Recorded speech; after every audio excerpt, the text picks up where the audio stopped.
হুমকি দিছে যে খোমেনিকে মেরে ফেলবে, হয়তো কয়েকদিন পরে শুনবেন যে তাই। এগুলো সবই নাটকের একটা অংশ। ইরানে হামলা করার অনেক চেষ্টা আমেরিকা অনেক আগে থেকেই করতেছে ইসরায়েলকে দিয়ে। এটা যে এখন করছে এটা একটা অজুহাত হয়তো পাইছে, সেই হিসেবে এখন আক্রমণ করছে। এবং এটা প্রত্যক্ষ আমেরিকার মদদে ইসরায়েল এই কাজটা করছে। এটা সারা বিশ্ববাসী জানে।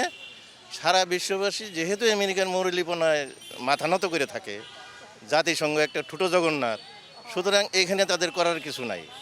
এটা ইসরায়েল ফিলিস্তিনিতে গত ৬৭ সাল থেকে এগুলো করে আসতেছে। সারা বিশ্ব অবাক বিস্ময়ে চায় থাকে। ইসলামী জাহান, ওআইসি, পৃথিবীর ৫২টা দেশ ইসরায়েলকে পরিবেষ্টিত করে রাখছে, কিন্তু তারা কোনোদিন ফিলিস্তিনির পক্ষে যায় না। এগুলো সবই নাটকের একটা অংশ আমি মনে করি। এবং বর্তমানে যে আমেরিকা যেটা করছে ইরানের বিরুদ্ধে, এবং এটা সে যে হুমকি দিছে যে খোমেনিকে মেরে ফেলবে, হয়তো কয়েকদিন পরে শুনবেন যে তাই। কারণ তার প্রথম অপারেশনে তো ১০ জন সামরিক প্রধান সহ ১০ জন বিজ্ঞানী সহ পারমাণবিক বিজ্ঞানী সহ এবং মেরে ফেলছে। তার মানে এগুলো সব তার নখদর্পণে। তার যে একটা মিসাইলের যে নিয়ন্ত্রণ টার্গেট, সে টার্গেটের মধ্যে আছে যে কোনো সময় মেরে ফেলবে, এবং সেটাতে ৫ টাকাও পরোয়া করবে না। ইসলামী বিশ্ব কি বললো, ওই রাশিয়া কি বললো, চীন কি বললো, কিচ্ছু যায় আসে না আমেরিকা, সে এগুলো করে সারবে।